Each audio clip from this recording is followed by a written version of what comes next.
Hello, everybody. I'm Ellen Singer, Senior Therapist and Training Coordinator at CASE, and I'd like to welcome you to our monthly webinar series, Strengthening Your Family.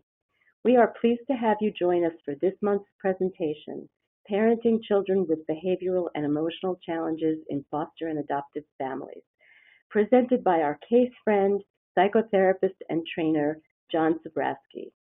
John graciously served on our panel for last June's webinar on the experiences of adoptees and birth parents in reunion, and we are pleased to have him back with us to share his expertise. Just to tell you a little bit about, if you're new to our webinars, John will speak for about an hour, and then he will respond to your questions for the last half hour of the webinar. To those of you who submitted questions prior to the webinar, we thank you. The phone lines are muted as we have a large audience, so please type in your questions, and you may do so anytime during the webinar. Please type them in the Q&A instead of the chat. It's a little easier to monitor.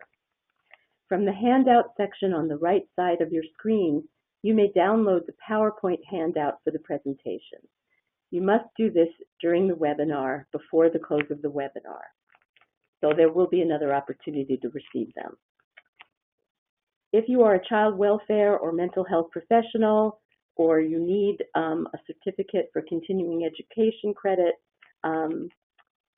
you can also download the CEU request form from the handout section, and there will be more instructions given about obtaining both types of certificates at the close of the webinar.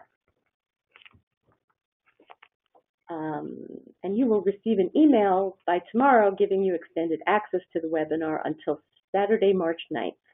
So again, if you were unable to download the handouts, they will be available in this email. Next slide.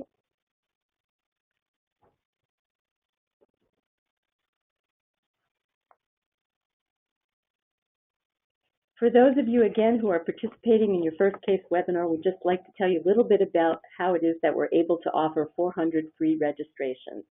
It is through the generosity of Jockey. The Jockey Company, Jockey being family, the CEO is Deborah Waller, and Deborah Waller was herself adopted as an infant. And so foster care and adoption is near and dear to her heart, and Jockey is very generous with organizations like ours that support the foster and adoption community. So we thank them. And just to let you know that it's really important, you'll see a survey at the close of the webinar, and we really appreciate it if you would take a few moments to complete that survey. In addition to giving us feedback about planning for future webinars, we share your feedback with Jockey, and that helps us ensure our continued ability to provide you with the free registration to the webinars. So thank you for that. Next slide. And again, for those of you who are new to CASE, I'd just like to tell you a little bit about us.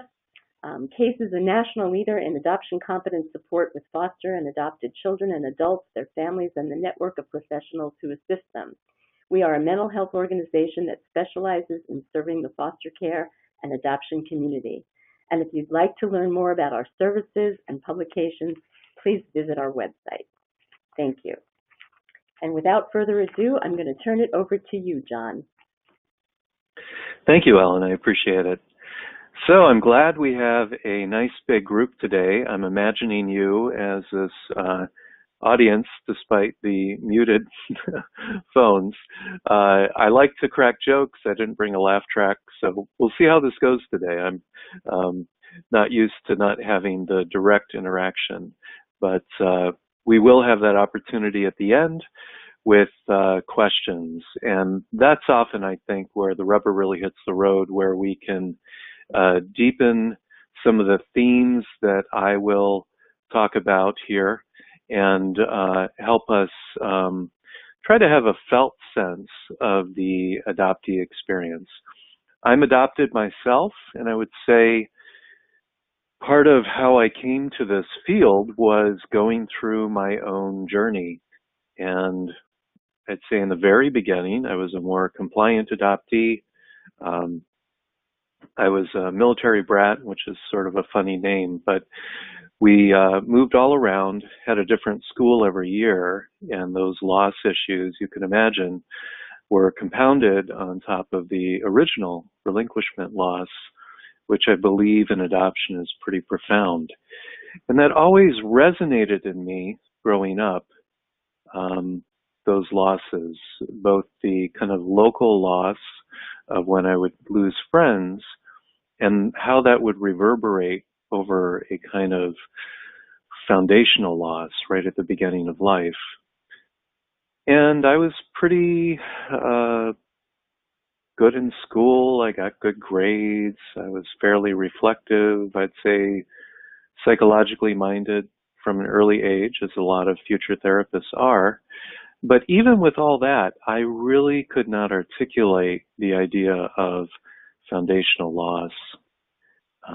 So one of the challenges, I think, with adoption is how to understand this profound impact when usually very early in life, and it can go different ways, if it's infant adoption, international adoption as an infant or slightly older, if you've been to one or two foster homes, if you've gone through foster care, maybe because of inadequate care in a birth home, which is also a kind of loss.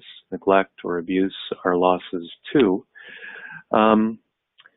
That these may register in different ways inside, almost in the tissue, but they don't seem to necessarily come to consciousness. If you sit a child down and say, what is your deepest wound, or how did it impact you that you were adopted?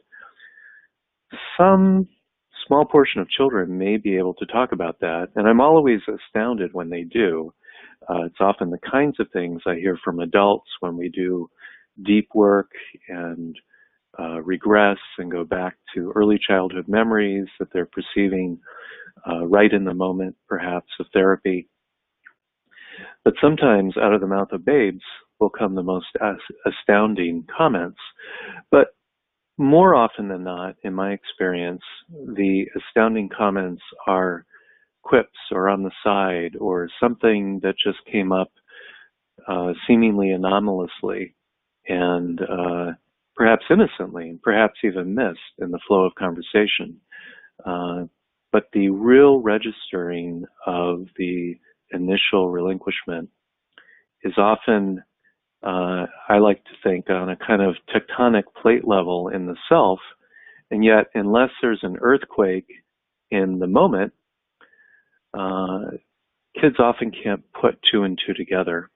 It's often not until adulthood that they can make that connection. I think that can be very confusing for parents because parents often want to be attending to the child, hearing what the child says, not presuming too much. And yet the child may not have that information, but they're kind of living it. They're feeling it, but they don't have names for it. And there can also be a conundrum that if the parents are trying to do that for the child, then the child can feel some sense of disempowerment or like their experience is being delineated by the parent. And sometimes that doesn't sit well with adoptees.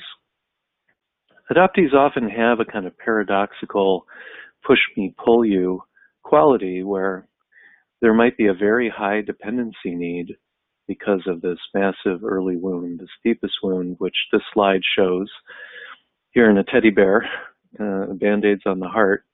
Also a girl here who you can see is very earnestly, with a lot of emotion, holding this baby doll. So even though she's a child, she might already have a bit of an inner child experience where parts of her that she may or may not have access to directly are potentially in a fair amount of pain, wanting a lot of care, wanting a lot of attention. And so the paradox can be that children can have a very strong dependency need, kind of a rescue fantasy, and yet at the same time they can feel a little bit kidnapped, as if these things that happened to them were not with their own control. They were done to them, and again, they don't often think of this discursively or articulately until years later. But the feeling can be a tendency toward a bit of defiance and resistance. Don't tell me how I should feel. Don't tell me what's going on. Don't dictate my experience. So it can leave parents in kind of a quagmire. Do I help them out? I've done a little reading. I've listened to a few webinars. I've kind of put a few 2 and 2 things together for myself. I've got this little bag of understanding now. How do I convey that to the child? And if I do it too strongly, it can lead to pushback. The child may feel less understood and more indoctrinated. There can often be a sense of the parent appropriating what is the child's own set of feelings. Some children don't want to deal with any of that, and they just block it out, don't want to go into the feeling zone at all, which we'll get into a little bit later with a couple slides. So anyway, I think it can lead to, along with the paradox I just mentioned around communication, there can be this paradox of, oh my gosh, there's this massive, big loss that might be kind of swept under the rug as if nothing happened. And if you try and bring it out as if something did indeed happen, one has to be careful how to do that because the child may or may not be receptive to it. I don't know that it's always there. I know there are some adoption theorists who have written books on this sort of thing. They tend to generate a lot of controversy. They sell a lot of books, but they also get some people upset at them. I will say that I have often found it there, and if I work with somebody long enough, it seems to emerge. But I haven't met everybody in the world. I haven't worked with everybody. I don't know how much my looking for it might be galvanizing it or bringing it along a little more strongly than it might happen elsewhere. But I don't believe my clients are ever creating it to please me or fit within my paradigm. I try and keep an open mind, and yet I just keep seeing this again and again. So for me, this is number one. The loss right at the very beginning, I think, is quite profound and shows itself in a variety of ways throughout the lifetime that we'll touch on here and there. We don't have enough time in an hour and a half to do any of these topics full service, so we're just trying, I think, to identify them. These have been shared and repackaged various ways by various top professionals in the field. So today I'm just trying to take a fresh look with some fresh photos and see what we come up with together, especially as we do the Q&A later. But you never know which picture, which way it's said will resonate. When I think about this, trying to convey to people what this feels like, if you've had a massive wound in your own life, especially around loss or the possibility of loss, that can often be a good way to get to that tectonic plate level. If you have a tectonic plate yourself down in the core of you, maybe it had to do with neglect, maybe an early death of a parent, maybe a move to another part of the country where you lost all your friends, maybe even the loss of a pet when you were young. The goal here, and I think the goal in my work with parents, is really to try to get inside the feeling zone of the adopted person, not just have the words on a sheet, an intellectual sense of what it is, but to crawl into that skin a little bit, see if you can try and imagine what this was like. Freud, I study psychoanalysis and object relations because I find it a very, very, very deep area to trace all these subtleties of how the self develops and how people defend themselves emotionally and how they try and build a self-structure and the complexities in relationships that are full of so many paradoxes that make parents want to pull their hair out. But Freud talked right in the beginning about what is very unique about children is that they're born into this world not really ready for prime time. You know, a baby comes out as one of the most fragile creatures, that without a parent present, and specifically without a mother to feed it, at least before we had formula, boy, that baby was not going to make it on its own. Babies do not have great survival strength on their own. They're extraordinarily physically dependent. And so if you think about the intensity of need, even on a nature level, and if the baby experiences a sudden loss, it can be a kind of terror or a tremor through the whole system. And people sometimes think, well, if that happens before language, before you can even remember it, maybe it's not as bad. That was just a big bad thing that happened really early, but now it's over, and you're on to life and kindergarten and all sorts of things. Now that consciousness and conscious memory are there, and you've got this nice family surrounding you. But I think it's actually the opposite. When things happen at an early stage, before you really have language for it, before you know how to process it, it packs this big, giant hole, or this Gordian knot, right down at the foundational level, almost like you were building your house on a fault line. And so you can build a good house, build a good self and a good family, but the underlying piece, it's hard to get at. And society doesn't do a great job of identifying this as a major issue, normalizing it. If they make it an issue, they often pathologize it, which doesn't feel good to anybody, or they just sweep it under the rug and don't pay so much attention to it. So to think in your own way about what this might have been like, I don't know if any of you who are listening ever had the experience of you as a child being lost. Now, often it's the parents who panic. We could think of that as well, but sometimes it's the child.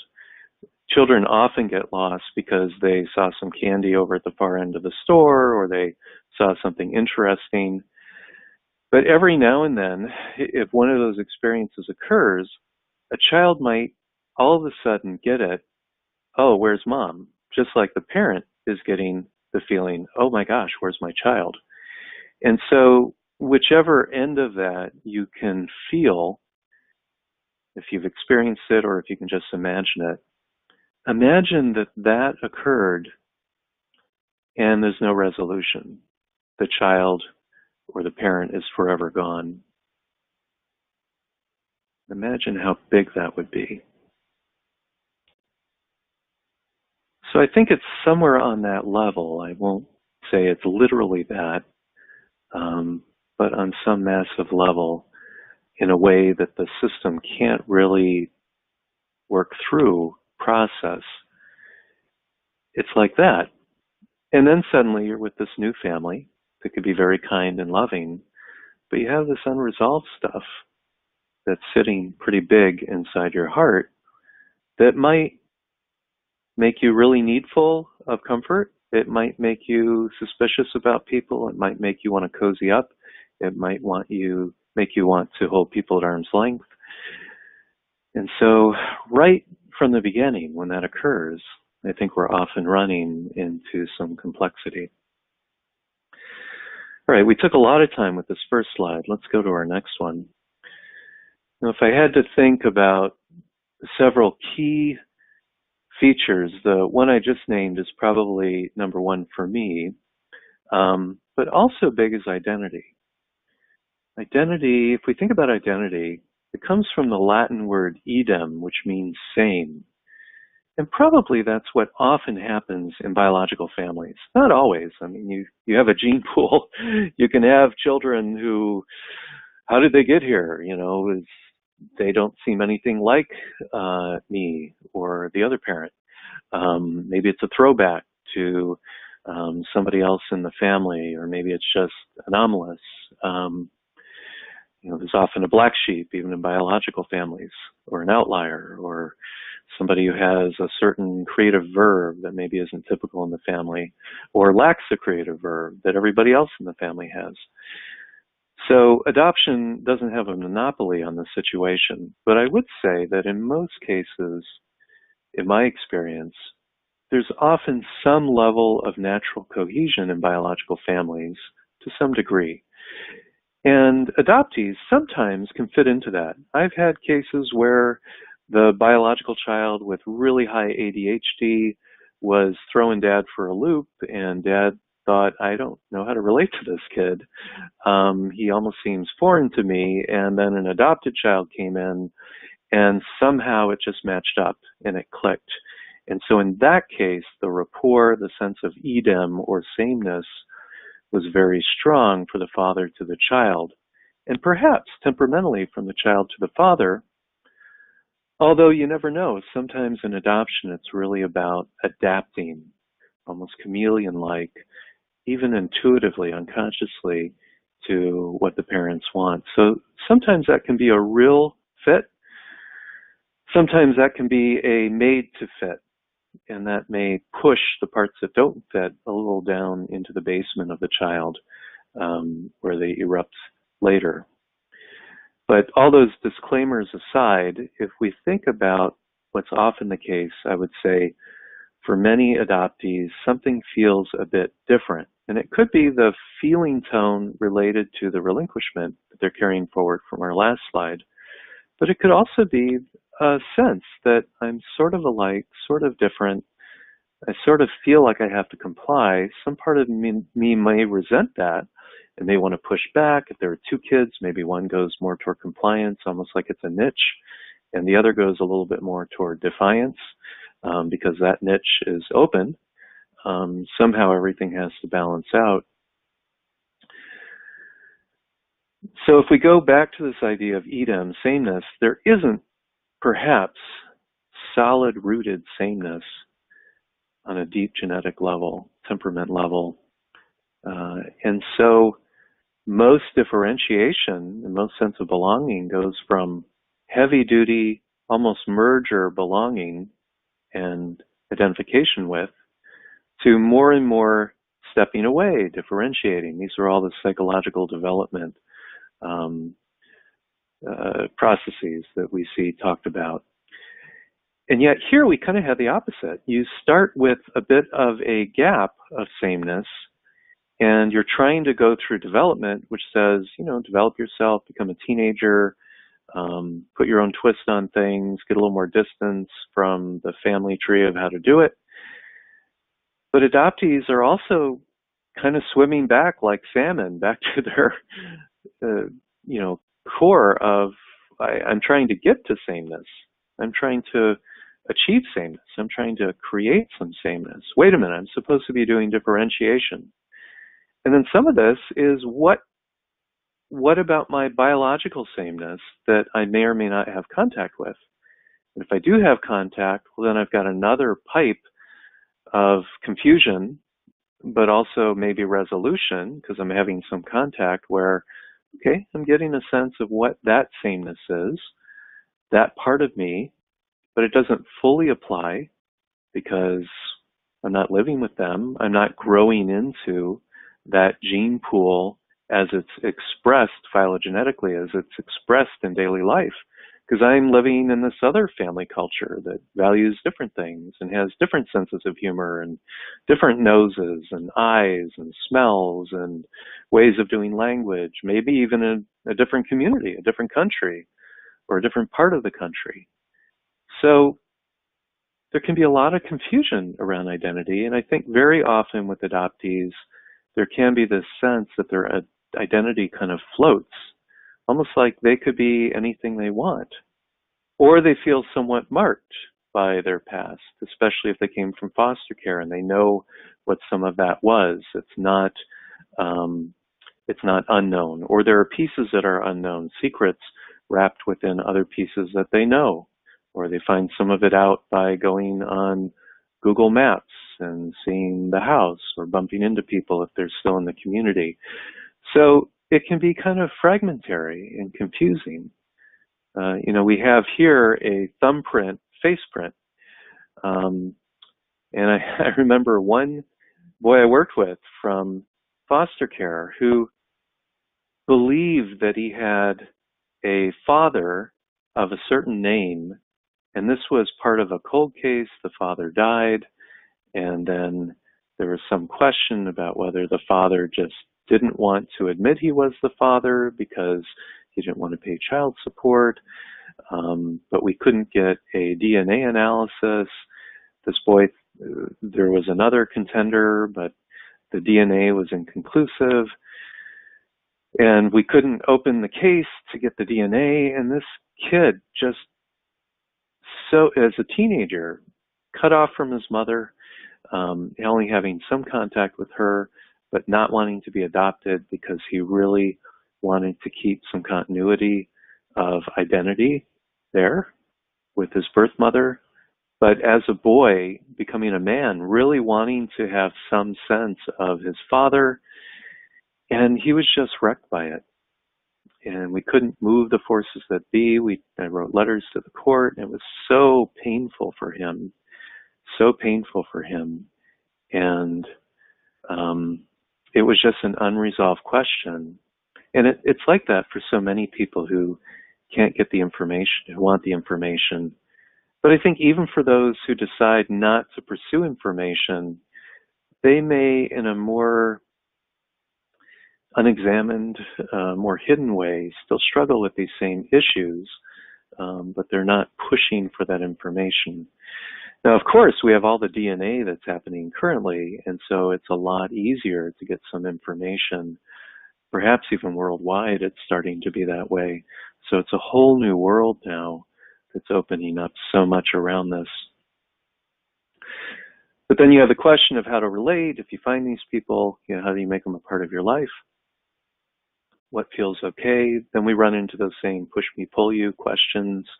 Often we run into some of the dependency need again that resurfaces very strongly, self-protective defensiveness that comes up very strongly too.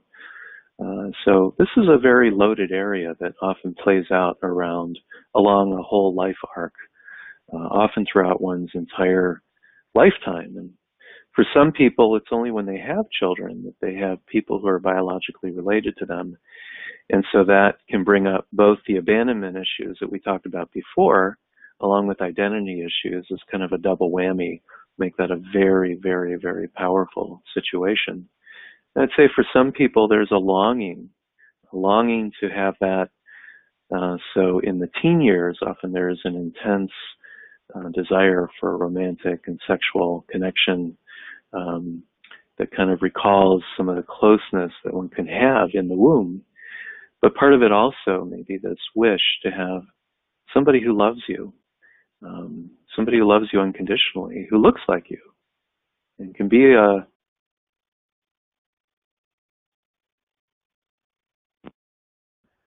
someone who can be a nexus point between these adoptive and birth parts of self. Control is another big issue. I say these are my top three. And if we see here the child with the kind of puppeteer strings here, children often do feel a lack of control from what happened to them. Nobody really asked them if they wanted to be adopted if it happened early on. If it happened later on, maybe they were asked.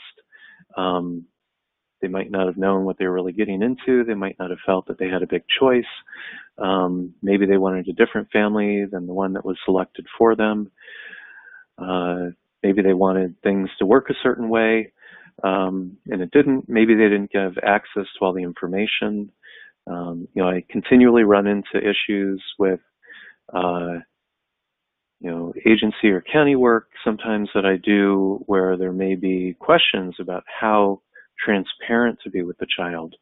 And there's pushes to be more open and more transparent, especially in school meetings now. Sometimes I think to a fault, where maybe it would be helpful to have the adults talk candidly without the child present for all of it. In other cases, big decisions are being made where children are not privy to it. And maybe it's meant to prevent a placement from blowing up because the child knows that it's no longer pre-adoptive. And these can be very heart-wrenching situations, and you have to be wiser than Solomon to figure out what to do.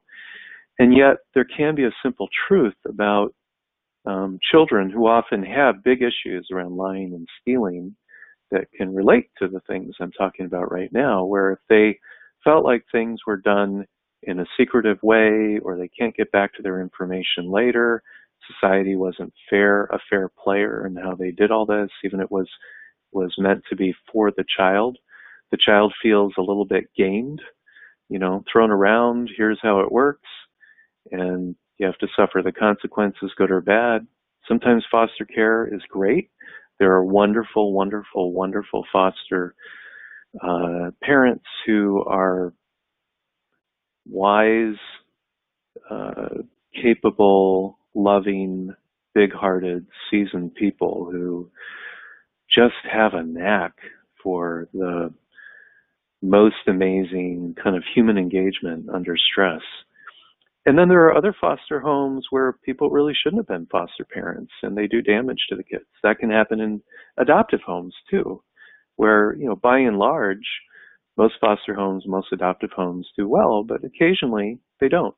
Some homes get closed because of some bad stuff. And I would say a lot of the cases I have when I'm working with the county or an agency, trying to help a child adjust to a new home that we're hoping will be a permanent home for the child, that the parents can come on board and that the child can come on board and work through whatever difficulties are possibly getting in the way, that sometimes there's just so much baggage of distrust and not knowing, so many wounds of bad things that happened where people in the agency didn't have their back or didn't know,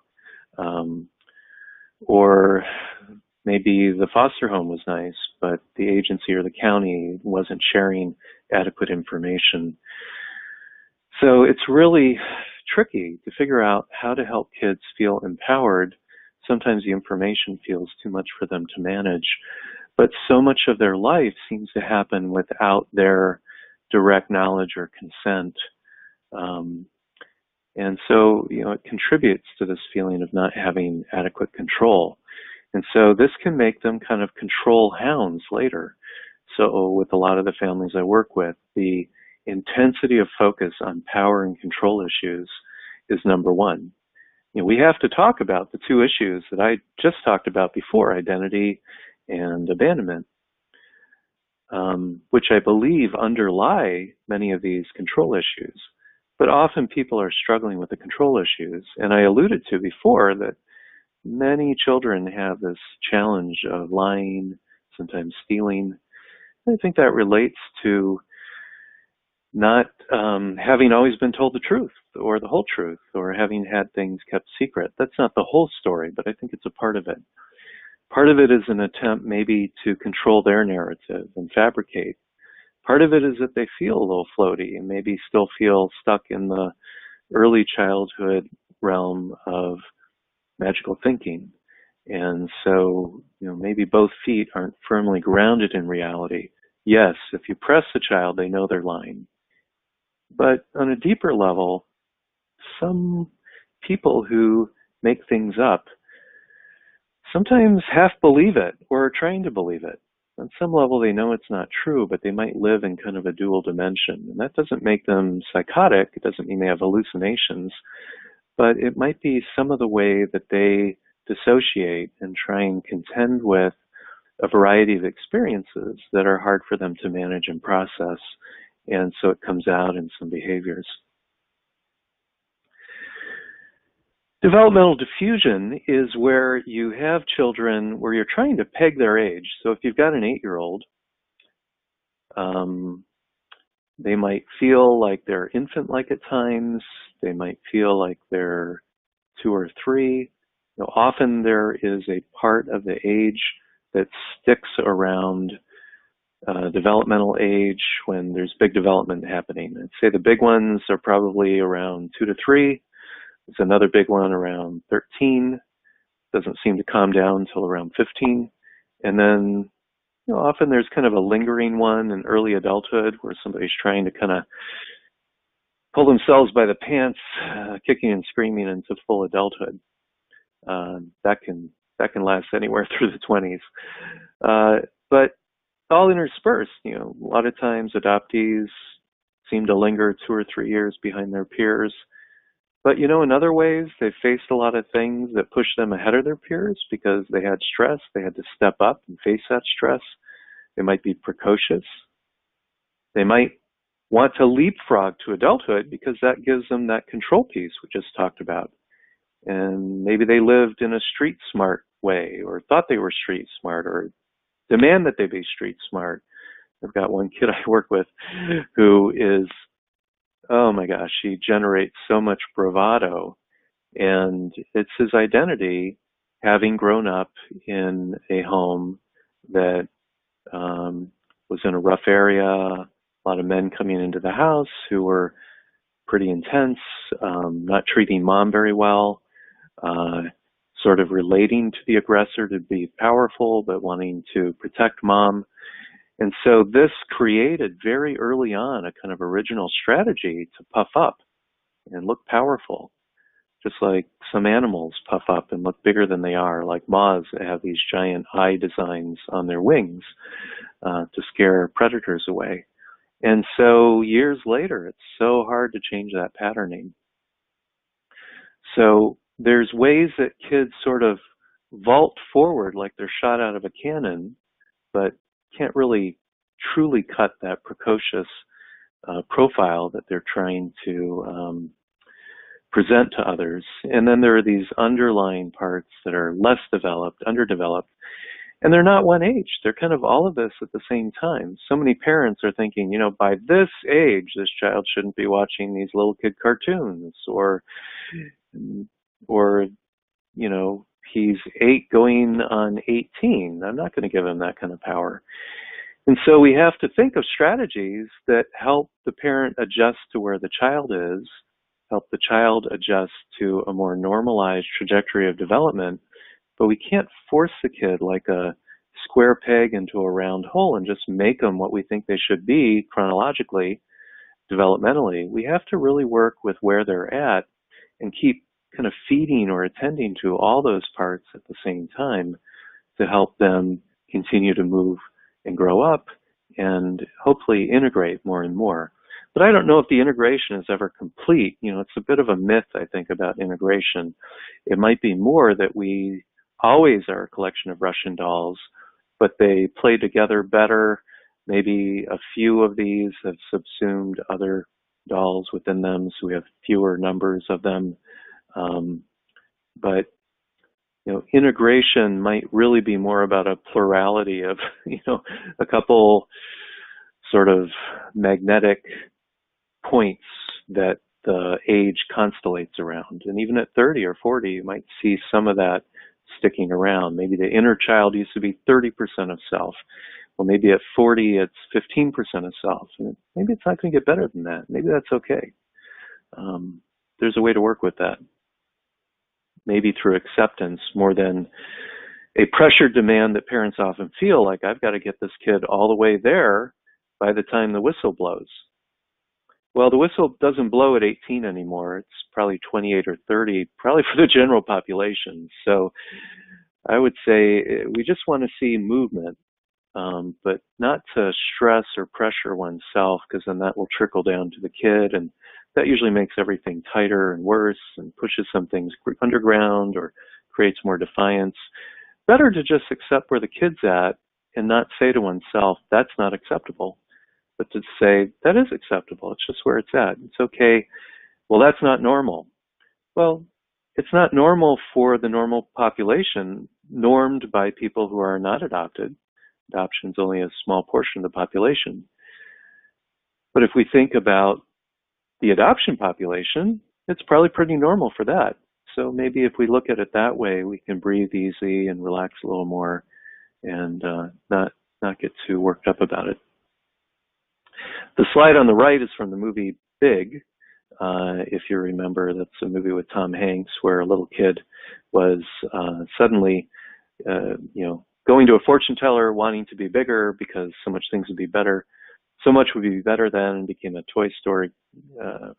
toy maker executive. And here he is, I guess, in maybe transitioning back. And that's kind of what it is. It's like you could wear little clothes, you could wear big clothes. it kind of symbolically captures the different ages you are as you're trying to contend with things that maybe your true age inside doesn't make so easy. It's a lot of talk about trauma. I'm not going to talk about trauma much today. There's so much literature on it. That would be another presentation, the things that happen in the brain, the trauma states you go into. What I just want to touch on briefly is neglect and abuse. Sometimes these kind of get thrown in together under the rubric of trauma. And I would say they're very different. Neglect is a very, very complex zone where in extremes you can have malnourishment, but often there's a sense of impoverishment, like your soul didn't get fed, like you didn't get nourished to be a person. And so there can be this kind of depressive emptiness, a kind of moroseness underneath. And in extreme cases, especially if it's combined with maybe some executive function problems, sometimes you'll get a funny look in the eye, almost like doll eyes, like somebody who just hasn't had the synapses connected around human experience in a way that they've really internalized it. They've sort of sparked. I'm remembering a kid I worked with for a while who his mother had been a prostitute, and she had had a child with the pimp who was managing her services and kind of in relationship, also exploiting her, but that was the family. That's the family they had. And he died, he was murdered. And, you know, there was kind of a mixed connection in this child's eyes. I was working with a young boy who related to his father. His eyes kind of went dead for a while. And so a lot of what we worked on was just getting that spark back. And if you think about all the inflection you do with kids, all the attention you give them, you know, adults make themselves silly, you know, oh, hi, oh my gosh, look at those eyes, and you're kind of adding to it with intensity, like a drum roll and a crescendo in a symphony from the timpani. You know, you're adding to it because as you add to it, the child kind of hooks in and they sort of show some connection with that. And sometimes with neglect kids, it's like they might have learned to spark themselves, or maybe they didn't learn to spark at all. Maybe they're wild children where they were kind of sparking all the time and very impulsive and running around the house, kind of uncivilized like a feral cat. And so there can be these continuums of the brain just and the self and the relatedness and I said self and relatedness, you know, sort of don't know how to do the self system. I don't know how to do the system as it relates to other people and how to fit in, how to check out without like all the way checking out. Often there are these coping strategies to all the way check out. You know, some kids in neglect have gotten into weird diaper things where they're smearing feces. I had this sibling set one time that had been used to having warm feces between them in the playpen because they're in there so long, and that was their comfort. It's like those experiments that were done with monkeys or have since been done with rats where, you know, do you want food or do you want a rug that approximates fur, that approximates touch? Well, all these studies always show, it was a surprise at first, that touch felt better. So parents will scratch their head and say, what do I do about this toileting? Oh my gosh, I've got this kid pees in bed and seems to like it. And it smells like a train station or a urinal in this room. I can't stand it. And what's going on in some of those cases, it might be control, defiance. It might be they don't know how to regulate their body. It might be that was some comfort that was created very early on and stayed with them. Or nobody toileted them at the right time. And so it passed the window of development when the brain comes through and sort of gets everything organized, like cleaning day, gets everything in its right file cabinets. And that didn't happen. So you get these weird things that hang on from very primitive early life that are inside a person who might be practicing a spelling test and might even be good at spelling. It's like, how can you spell establishment and you can't regulate your urination? So neglect can really throw some confusion in the mix. Again, this is a big topic. There's so much to say about neglect. But the thing I'll end on regarding neglect is that neglect also creates a kind of self-structure or a personality quality. And there are variants, as I said, more wild or mild or empty or others. But we really need to understand that. Otherwise, people often attribute that to spite from the child or low intelligence or something that's not being done correctly at school, which might be the case, but it might be that school just really is not so knowing how to interact with neglect. They're more academically oriented. So there's a lot that can be said about neglect that often doesn't work its way into the conversations, even when we're talking about trauma. Same thing is true of abuse, but in abuse it goes in a different direction. Now, you can have neglect and abuse. Sometimes you have neglect only. Sometimes we have abuse only. And these are all different. So we don't want to just say the child has experienced trauma. And the way to handle that trauma can be different. Again, I'm not sure I'll have time to go into all those interventions. But what I would say is it's very important to diagnose what did occur. With abuse, you often have all this confusion around secrecy, what you weren't allowed to tell, what you can't remember. If it was sexual or physical, it went so deep into your body. If it was verbal, you can, or in any of these cases, you can have such a shame quality that we'll come back to with another slide. Often there's an intense anger and a mistrust, but you may also have kind of a trauma bond, and at least you had some relationship. So you get all these complexities of love, hate, closeness, distance. I want to cozy up and learning, and I want to protect myself. And maybe I want our relationship to be a little more transactional because maybe that's what it was. Or maybe I want to merge a relationship to have very poor boundaries because at least that gave me some comfort, even though it was mixed with all this bad stuff. Maybe mom was depressed and neglected me, and dad sexually abused me, but he showed me attention. So there can be all this confused wiring around men and women, girls and boys, self-feeling around gender. So these are very, very complex areas that also interact with the abandonment. So if you had abuse or neglect, you had a kind of abandonment, especially in the case of neglect. In abuse, you had an abandonment of what was right.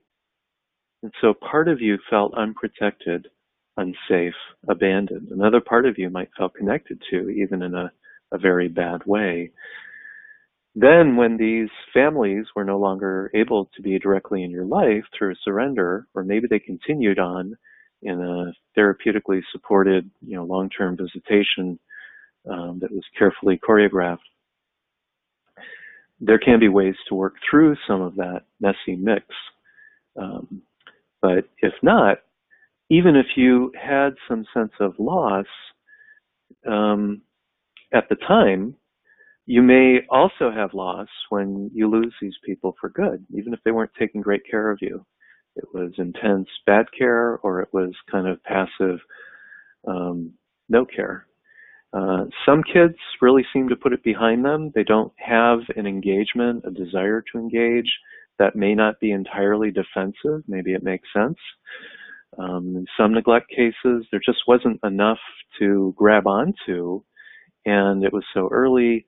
They have the imprint of the neglect, but it may not be that they can go back and that's all going to be recoverable, and that's the important thing to do. But for birth purposes, birth information, genetics, history, the extended genetic family, it may be important on that level, even if it didn't really plant seeds that early time period in the self. More what was felt was just the emptiness of it. So that can get very complex as well. And many of these kids have so many changes in circumstance. Often they are told something at the last minute. Think of the symbolic quality when instead of a nice suitcase and a very carefully orchestrated closure, boom, you're going. Sometimes counties and agencies don't want to tell the child until the very last minute because they don't want the child to start getting real reactive, and they might not have another home for the child to go to.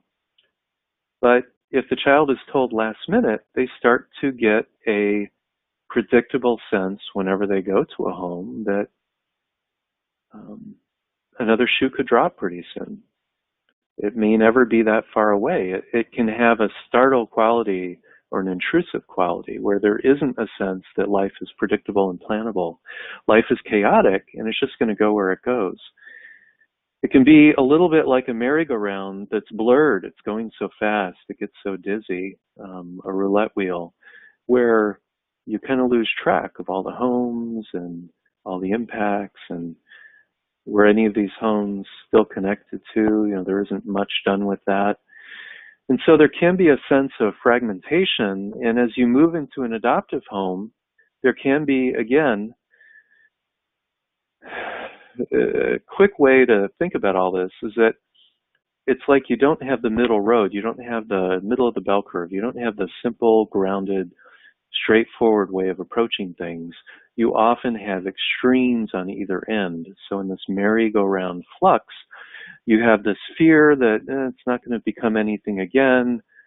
Who cares? Why should I get invested? Especially if this has happened time and time again. Maybe I'll hold back. Or it could go the other way. It could be, oh my gosh, I've been through the ringer. I really need a home. I want this home. I want this home. I couldn't stand another rejection. Please love me. Please love me. Please love me. And then you got a lot of kids who go back and forth between those poles. It can be very confusing to parents. Wait a minute. I thought we were good here. It seemed so good. And I didn't think it was just the honeymoon. It seemed to last longer than that. Now the kid is getting really cold, like they don't want this anymore. Or the opposite. It seems so like you're about ready to give up on this child, ever really wanting to come in a major way, but then something kind of opens up and the child works through a little bit of vulnerability and takes a risk.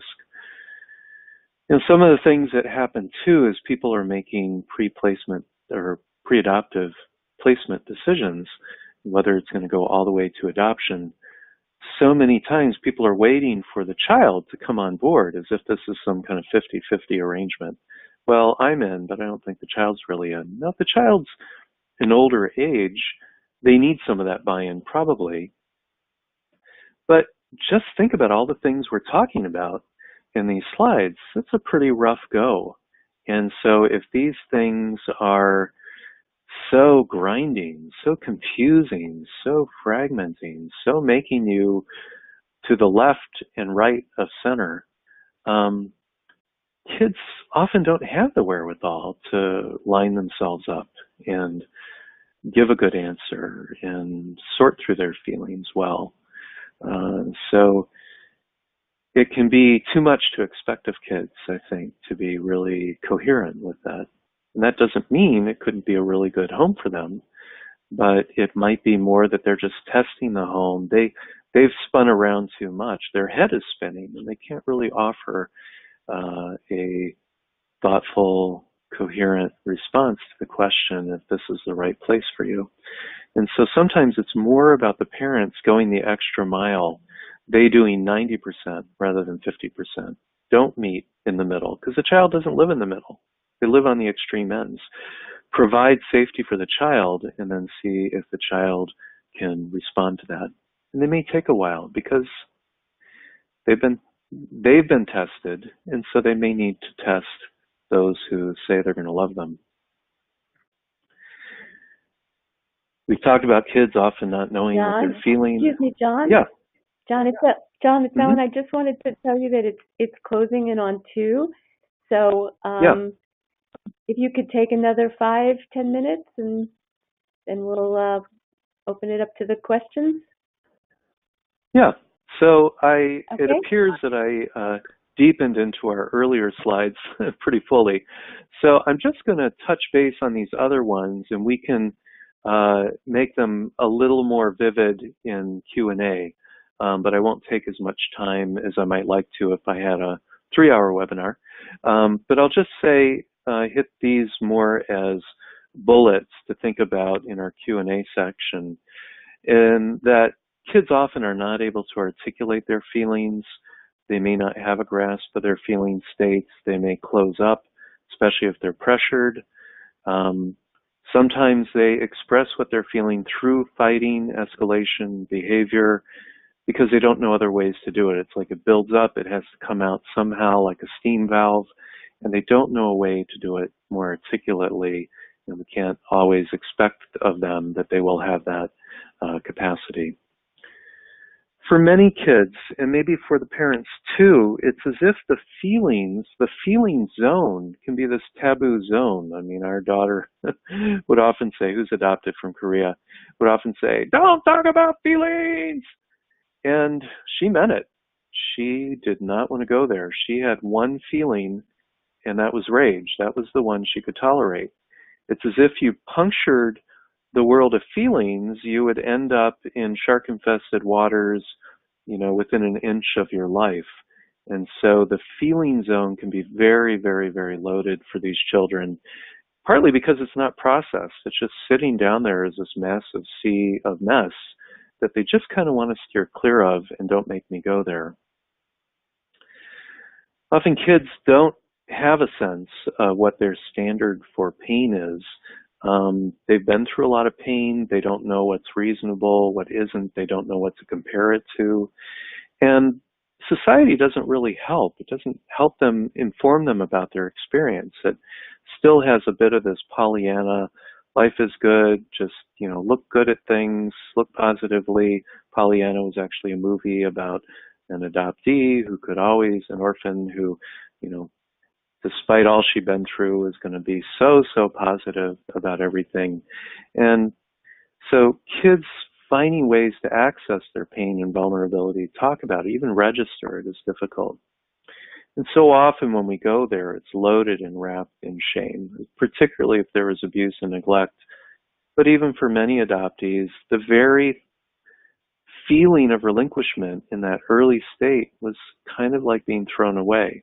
That kids say that. Again, kids can be very articulate in a way that gives you pause.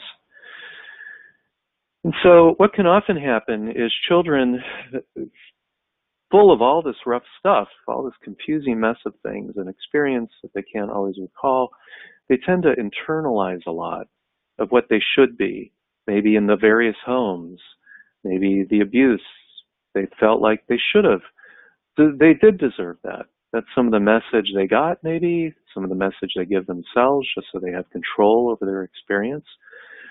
Or they externalize. They put everything on everybody else. And so in an adoptive home, if they're externalizing, that means it's everybody else's fault but them, and they seem like people who can't be accountable for what they've done. But again, a lot of it's based on the origins of where these behaviors came from, and all the things that we've talked about. Now, what do we do as parents?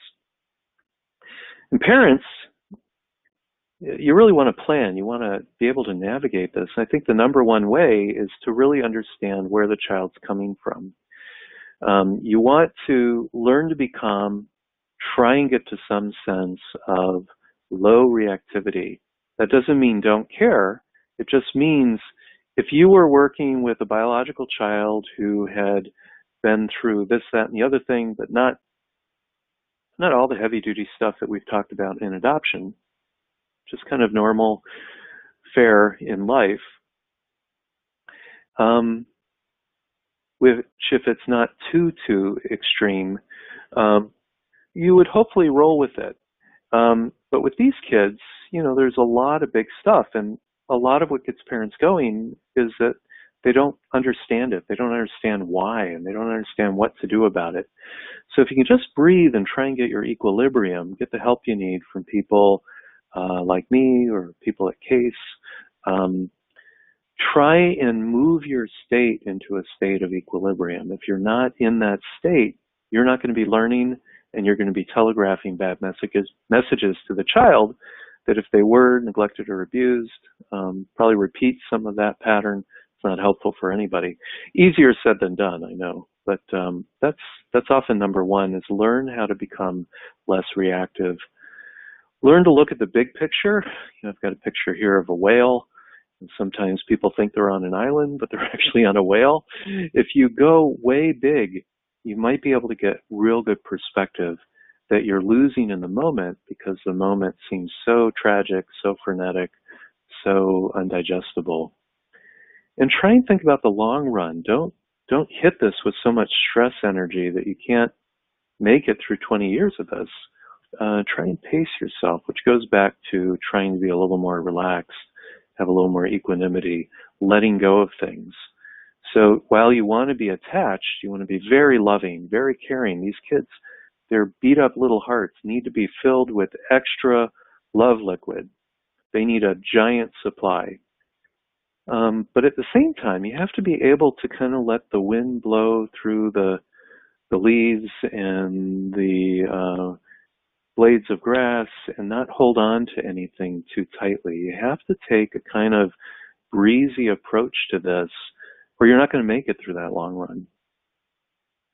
You don't want to give the child undue power. So even though a lot of what I like to talk about with people is some power sharing, you don't want to power share to the extent that you've let your child become kind of an enfant terrible, Napoleonic, out of control, power hungry. You have to contend with power in the child in a non-reactive way, but in a way that has containment and boundaries. You have to maintain your power without getting into huge blow-up power struggles. And a lot of that goes back to being more at ease, being quiet, gentle, but firm and powerful underneath. And the biggest thing that gets people reactive is having premeditated expectations. Investment in things should be a certain way, or else I'm not a good parent, it's not a good kid, we're not a good family, we're in trouble. So you really want to let go of expectations, just face what is. There's plenty to do there. You can still go in a good direction without getting loaded with expectations. Try to see from their perspective. The biggest thing, which I started with, is try to see through the eyes of the child what their experience is like. A way to think of that is pretend you have sunglasses of a different color and you're viewing the world through that color's sunglasses. Try to see the world through the color they see it. And that will help guide you to what the intervention should be. Don't use cookie cutter interventions. The intervention should be based on they should be tailor-made based on who that child is, how they tick, how they feel, how those things are put together. And finally, you've got to take care of yourself. You're going to have a lot of loss, a lot of pain when these things don't go right, a lot of fear about it, a lot of anger. You're putting your heart out there. If it gets stepped on, kicked, that hurts. And you may have hurts that came before this. All of that is going to be put on the table and chopped up, mushed around, battered more.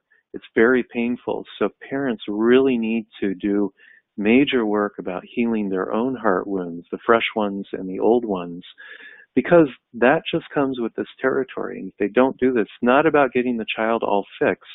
It's about getting themselves to a place where they have equilibrium, care, self-support, support from others, and then they can manage all the kids' needs, how to attend to it. They can't fix the kids' needs. They can't give the kid everything they need.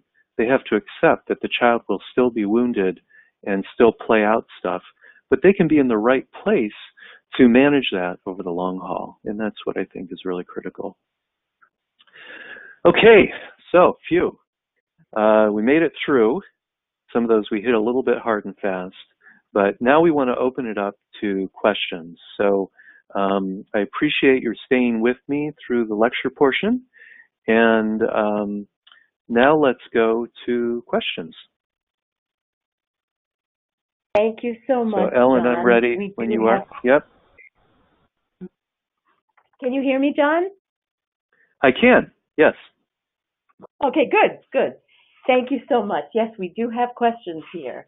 Okay. John, in the beginning, you were talking about, I think what you were referencing really was what we call the primal wound. And there's a mom who wants to know whether you can discuss just a little bit more about how babies understand enough to understand that disruption, how that can impact them long term. So I think that's one of the challenges that I tried to speak to is that babies, they themselves do not have good understanding, and often people have to graduate to that understanding over the long haul into adulthood. But the kinds of things I see as a result of that is a very painful feeling of loss where the loss piece gets activated very easily. And sometimes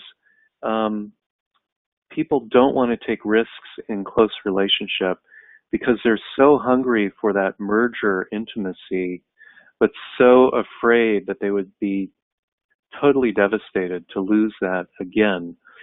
So in relationship, I think, is where this often plays out. In the mother-child relationship, again, there can be kind of a push-me, pull-you.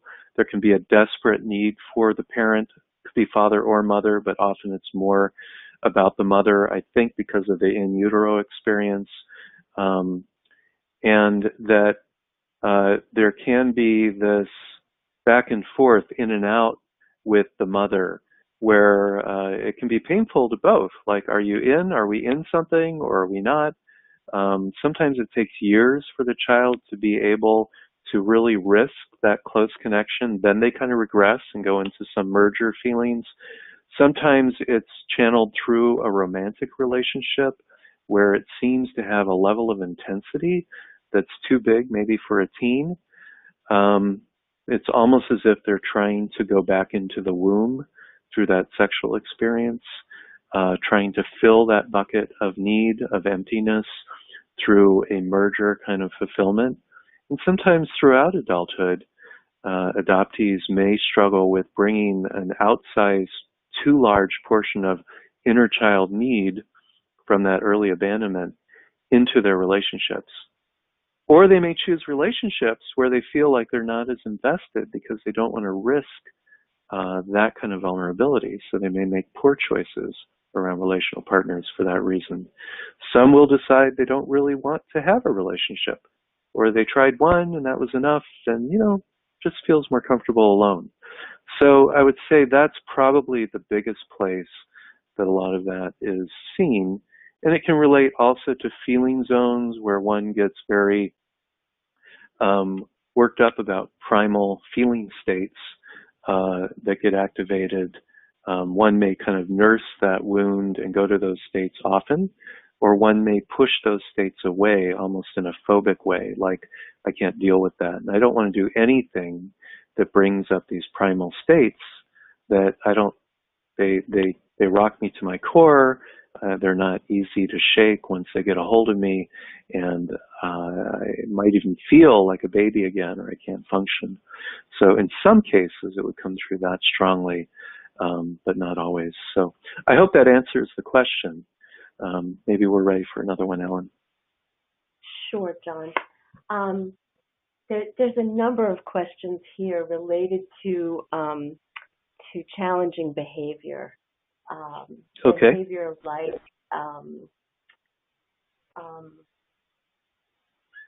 I'm sorry, we're getting so many, I just lost that. We need to go all the way back up. Okay. That's a popular topic. Children who are extremely rude, with a strong sense of entitlement. Children who, the parents understand that the issue may be low self-esteem, but it comes out as rage. So I think there's a number of questions about, how to support these kids and how to respond to these kids with these kinds of behavioral challenges. Hmm. Well, I think entitlement is something we're experiencing as an entire society right now, and that can be very challenging. What might be unique in foster care and adoption is that some children get a little bit coached or coach themselves to uh, want things and feel entitled to them because they've been able to manipulate a few people along the way. If they've been through a number of homes, or maybe in their original home, there was dysfunction, and part of that was some manipulative modeling. So some of that can be at play. Maybe they were exposed to rude language. Uh, Rudeness may be a way that they feel very powerful. So to say something with expletives might be a way that they make up for low self-esteem or feeling like they don't have much existence power, almost like they have to have a kind of bravado or explosive quality that's big because underneath they feel so small. The entitlement, to go back to that piece of it, could also be related to a black hole of need where it's painful to go into feelings and to ask for the feeling sort of things that one needs. So one becomes obsessive about material possessions. They become a kind of drug, an obsessional distraction that helps give a sense that I'm getting something. So I'm okay. I'm made bigger. I'm fuller. I'm treated well. I'm special. I'm worthy, as a kind of making up for the ways that they don't feel that. When some of these kids, consequences don't work. If you take things away, they've been through so much worse before, they just go to war with you. They may draw a line around the cell phone. You take that to me, I'm going to blow the house up. And it seems like it just has more peace to kind of walk through a middle ground where maybe they do retain a little bit of power. You're not going to grab the phone out of their hand because you know you're going to have a temper tantrum. Maybe you'd even have to call the police in real extreme cases. I have those cases.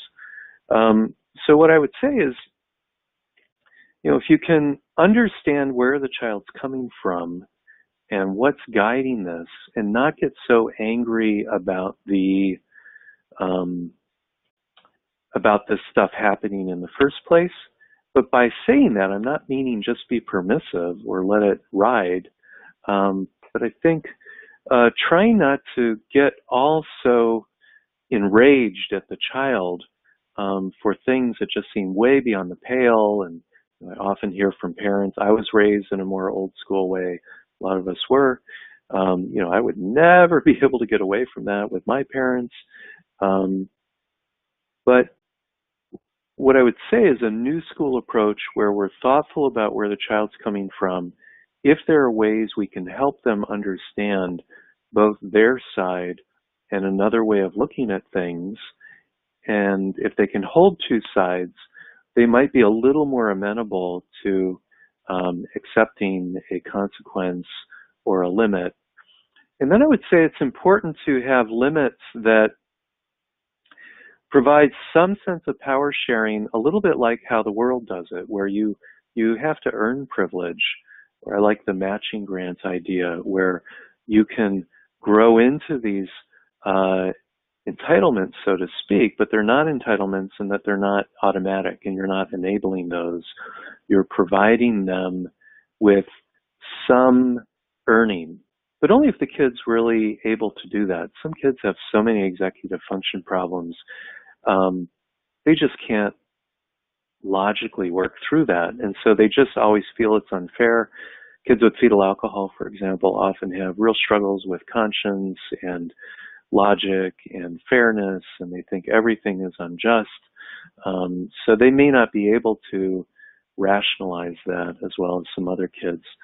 But I would say if you kind of pick where the zone of the child is, like what are they capable of, what's going to be too difficult for them to stomach if too many things are taken away all at once, And remember that when you take things away, it often pushes their loss button, their abandonment button, and it can make them a little bit woolly about that. So if you think about it as you're headed in a direction, parents often get very upset and they hit these spots where they just want to be absolute and ultimate. Like, we're done with this. I've reached my last nerves with this. This will not happen anymore. On occasion, you need to set a line like that. But more often, what I would encourage, and certainly if it's safety, you might have to do that, or if it's dragged on forever and you feel like you've just been played and manipulated up and down the street by this kid, you might need just a hard limit. But a lot of times, if you're starting out, there isn't a trench warfare history between the two of you over this, you can think about trying to set reasonable limits, holding a reasonable boundary or frame in the house, and what the child can manage of that. It's similar to like when I'm working with clients. I may have early teen or early adult clients who are not so good about managing appointments. They're just not that coordinated. So if I use my usual absolutes around boundary and frame, where this is how long the hour lasts, and this is the fee, and if you cancel in less than 48 hours, the full fee is required. I'll sometimes give kids who just can't handle that a little more room. Otherwise, if the parent's funding the therapy, or especially if that child, young adult, is funding the therapy, they're just going to balk and walk away. And so I'm trying to build rapport, but I'm also trying to edge them to what the frame is, what the frame needs to be. But that can't happen overnight. A lot of times people do that with expletives. Some kids you can do that. With other kids you can't. It's almost like those expletives are so strong in the wiring, maybe because they're so exposed to that, they don't have a lot of control over that. So if you're going to fight over something they have middling control over, good luck. So I would pick where they are, what's most important to you, what's going to be most helpful for the family, what the child might get a couple wins. We also want to pick things. You might have something that's of most value to you, but the child has something that would be low-hanging fruit where they could learn about change and have the experience of working on something and getting better. That's also important. So I like to work with parents on putting down all their beats. What are all the behaviors they can't stand? Let's understand where these are coming from. Try not to get so upset about it. Try to be a little less reactive about it. Think of it more like if a kid had Tourette's or if a kid had epilepsy, that's just what they come with. Think of some of these things more that way rather than, this is just such outright disrespect, I can't stand it. And then think about what's one or two that we could get going that are achievable for the child, and hold the bar just a little bit higher than where they're at. And then again, once they get there, a little bit higher than where they're at. Reasonable sized steps. And then maybe pick one or two that are really, really important to you, and then work on those, even if those are more long-term objectives. And think of it more as a direction you're headed to, less of a goal. Now, when you are doing things that have more of a hard line, especially as concerns electronics, with electronics, do not give room to the child to run haywire with these devices. You have to, from day one, put containment on that. So if they're not able to hand you the phone at night and they're going to stay up all night otherwise, then maybe you need to threaten them with, we're going to turn the phone off. And you might have to do that once in a while. You might want to get tech savvy so that you can have the kind of phone that gives you that kind of power. Don't get into areas that are of high value to you and high entertainment or need value for the child, like electronics, where you have no control. That's just setting both of you up. Some people, I've encouraged them to deal with Wi-Fi, where they can turn the Wi-Fi off, where they have control over the gaming, and it's not having to go into the room and have a face-to-face confrontation. So I think that's a very important piece of it. In terms of rage, I think rage is very hard to cope with. So many kids go to that. That's that externalizing piece that we talked about before. It's helpful if you can try and tease out what might be going on alongside the rage. And maybe it's in therapy, or maybe it's in a occasional deeper conversation that you can get to that. Some kids are rageaholics, and if you start to bring up anything sensitive, they go into rage. And I try and challenge them on that. It's like, oh, come on, man. Every time we have to talk about some of this stuff a little bit. No, we don't. No, we don't. If you start talking about it, I don't like talking about my past. Doesn't matter. Move on. Doesn't matter. And so I say, well, I get that that's how you feel, but even what you're doing right now, I think some of that might come from the past. So that's maybe more of a therapist conversation. Maybe you want a therapist to help with that, but you don't want to let the rage get too set that just becomes an easy go-to. Now, sometimes they really feel it and they can't manage it. We've got to figure out what else is going on there. Sometimes there's a medication piece. Sometimes it's the kind of trigger that they're going through. But sometimes you just need a therapist, coach, or somebody to go in and help them variegate their emotions, so you have more of a palette to work with, because that rage does get really old. In terms of getting to the self-esteem, you can know that low self-esteem is generating that rage. Maybe that gives you a little more room to be accepting of what the child's going through. It doesn't mean you're accepting of the behavior. The behavior may be across the line and you may have to attend to it. A lot of times kids cannot handle the low self-esteem conversation. It feels shaming of them or demeaning. You're telling them what they feel.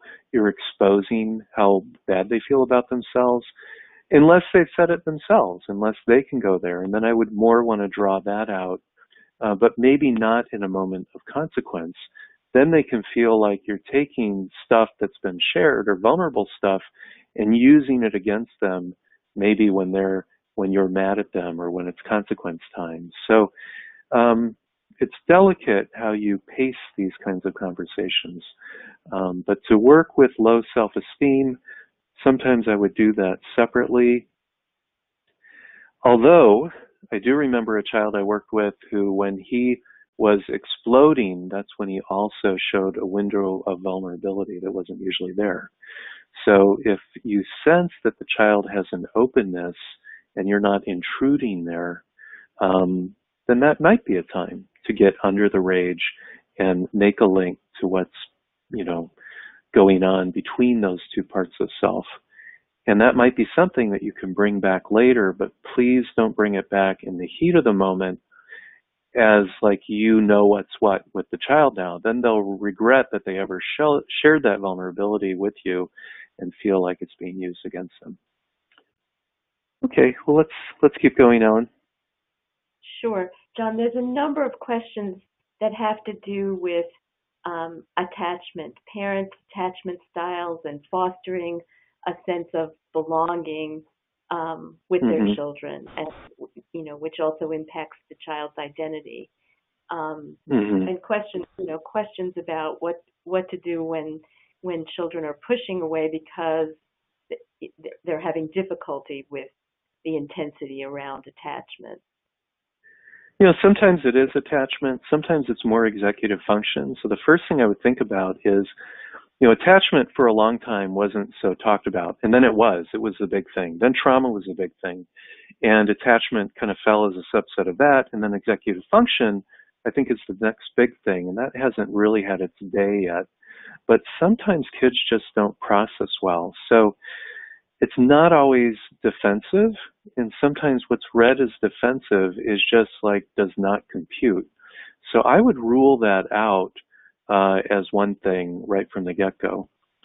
The other thing is with attachment is we want to be somewhat respectful of the defenses, and it's hard. If you're doing discipline stuff with a child who also has attachment issues, they may have so many control issues, so much anger that they just want to hate you for a wide variety of reasons, a lot having to do with control and discipline, some having to do with projecting onto you the loss that they've experienced.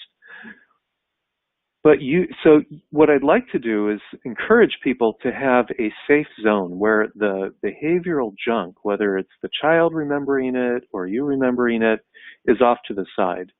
That there are times to deal with behavior, but that behavior stuff doesn't sour the parent's feeling toward the child, or hopefully the child's feeling toward the parent, that they have this sense coming from the parent that they can eventually adjust to, that there is a safe zone of unconditional love, caring, invitation to connection, and that's going on regardless of the other stuff. It doesn't mean you don't have to sometimes get down to business and deal with the behavioral issues. Of course you do. But you don't have to do it all the time. And it certainly isn't one of these things where I can't like you or be close to you until we sort out this behavioral stuff. Now with attachment, what I would say is be creative. Don't think it has to happen just one particular way. Sometimes if you talk through something with a child, maybe with a therapist, they will open to more touch, more connection that way. That's wonderful if they can allow it. Some parents have gotten into Reiki and energy work because the child doesn't want actual touch. And sometimes that's with the younger child, but not always. But that is still, I believe, sensed. Maybe it's a sixth sense, or maybe it's just the feeling of heat from your hand, or maybe it's just the knowledge of proximity. I would take whatever they will allow as caring proximity. Maybe it's brushing their hair. Maybe it's looking in their eyes. Maybe you have a child who's not willing to look in your eyes, but they'll do a game of rub Eskimo noses with you. With the teen, maybe it's regressive play where you're wrapping them up in a blanket, and they'll accept that, but they don't want to talk about anything of content. Or maybe they'll talk about content around another teen and say, I can't believe the mother would do that. And you come on board and say, yeah, that doesn't seem very caring. I wonder if they feel very connected together. And you are not taking that tantalizing carrot to say, and yeah, like you do with me. So you don't want to spank the child in that moment, but you can build up all these precursors to attachment that they can handle. And there are a million of those, watching TV together, having a little club around something you like, shopping together. What kid doesn't like shopping? Food issues sometimes go against connection, but maybe some food issues can go with connection. Trying to have dinner together, even though so many kids want to insist on not doing that. Finding a way that can be manageable. Maybe they have a special dish they picked out. Adding rituals. All these things that don't feel like big, head-on, juicy attachment, you can work into the mix a bit in these subtle ways. I think about the movie The Horse Whisperer, where Robert Redford was dealing with this traumatized horse as a way to kind of connect to the kid, because the kid's main connection in working through her trauma was going to happen via the horse. And that horse did not want to come up and eat out of his hand, but it was in the same field, and every now and then it would look at him. There are subtle cues where there is an invitation received and accepted by the child, but you have to do lots of initiation in subtle ways that don't feel too intrusive, but are peppered throughout that allow something to gel a bit. And usually there's a way through that. Sometimes you need a therapist to problem solve exactly how to do it. Nighttime is also a wonderful time when some kids, I know sometimes it's a crazy time, kids won't settle down to bed, but it's also a time where sometimes if they weren't accepting other closeness, they'll accept some closeness then. Maybe their defenses are coming down a little bit. For some kids, they go up, but for other kids, they go down. Look for those times when the defenses are a little bit down, or where they have a real need. Try not to milk it too much, but just as much as they can tolerate. And the more of those things that happen, they eventually accumulate to something that allows a tipping point where more massive attachment really happens. And I'll end by saying if the child's really young, sometimes you can be more engaged, more coming strongly toward attachment. And one way to do that is with a lot of play and a lot of inflection. inflection opens the brain gateways. That's making those funny sounds, those weird eyes. And if you've got an older kid who acts like a younger kid, use the younger kid's strategy, but not in a way that's going to feel funky to the kid, like you're treating me like a little baby. Maybe it's wrestling, maybe it's making jokes that aren't too sarcastic, or maybe they like sarcasm, but something that's a little bigger, a little more colorful, a little more dramatic, that draws the child out, that creates that spark, that opens a part of the brain that says, I'm playing, I'm having fun, I'm connecting, I can let my defenses down. And it'll happen in spite of their absolute feeling of not wanting to risk vulnerability. They're guarding those defensive areas. Something will happen in spite of themselves in those tougher cases where attachment can seem harder. Okay, I don't know where we are, Ellen, time-wise. Well, yeah. we're a little past 2:30, John, so I want to thank you so much for your excellent presentation and advice. I want to let people know that if we didn't get to your question, we will include your contact information if you want to get in touch with John or get in touch with us. We do distance consultations. I'm sure that John does as well. And I just wanted to remind everybody that they will have access to the webinar beginning either later today or tomorrow until March 9th. So, John, if you could move to the next slide. Well, he needs to move to our slide. Right. Yes. Yeah. Yeah, great. Thank you. Yes. So if you are a child welfare or mental health professional only and you are requesting continuing education units, a certificate, please make sure that you've purchased the webinar and download the CEU request form from the handout section. Please complete and return the CEU request form to webinars@adoptionsupport.org. And CEUs are only available for those who've attended the live stream webinar. And if you'd like more information about CEUs, please visit our website.